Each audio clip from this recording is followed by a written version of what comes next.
Let's do according to our image. Who are they?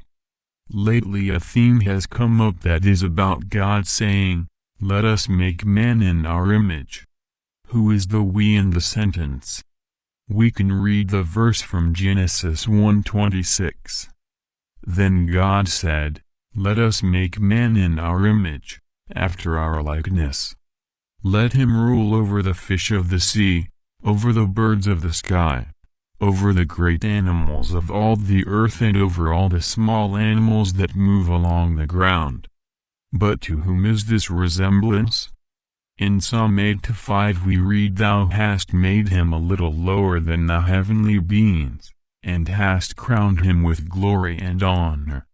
And we can still analyze this verse in Hebrews 2:9, which is written like this: "We see Jesus crowned with glory and honor, who was made a little lower than the angels because of the passion of death, so that, by the grace of God, taste death for all." It says here that Jesus came a little lower than the angels. The question would be, is Jesus similar to angels? In this case, two questions arise. If Jesus is not like the angels, then in Genesis whoever said "let us do" is lower than the angels. For if the one who said "let us do" is like Jesus and Jesus is not like the angels, then the one who created man is inferior to the angels.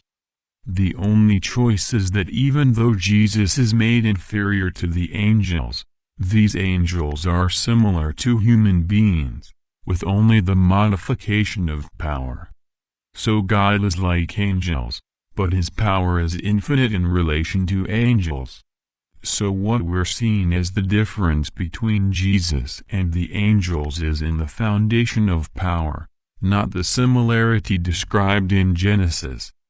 Therefore, when it is said in Genesis, "Let us make man in our image," this image is also linked to heavenly beings. Since we are all partakers of salvation, but God who works within each human being, in the same way, angels can work as God's representatives, and be in the same position as the term "let's do." We can read in Isaiah 6:8. "After that I heard the voice of the Lord saying, Whom shall I send, and who will go for us? Then he said to me, Here I am, send me." Here we have the term "I will send" in the singular, and "go for us." See that the act of saying "send" is in the singular, as who sends. And the term "go for us" is plural in the sense of obeying. We can read 1 Kings 22:19.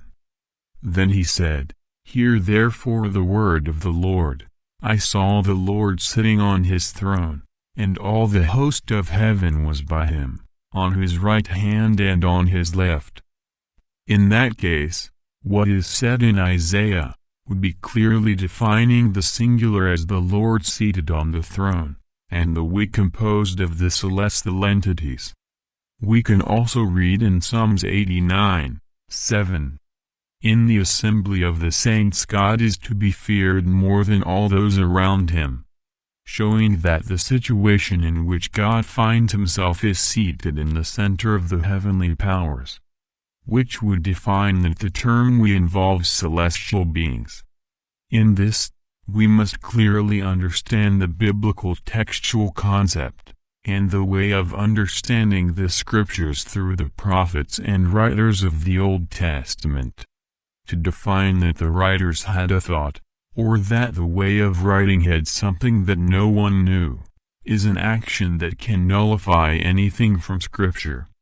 If a group can create imaginations about Scripture, trying to alter the idea it was written in, then anyone can have the right to do the same.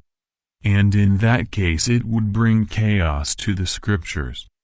Masters would appear defining hidden terms, and altering ideas, by some plural, or singular said in some sentence, or even some masculine pronoun defining as feminine and vice versa.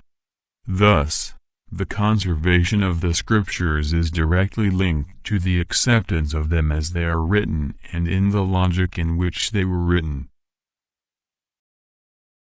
If you are looking for more content from different areas, visit the reformadorstad.com website. News and detailed content can be found. With system of research and organization of text and video.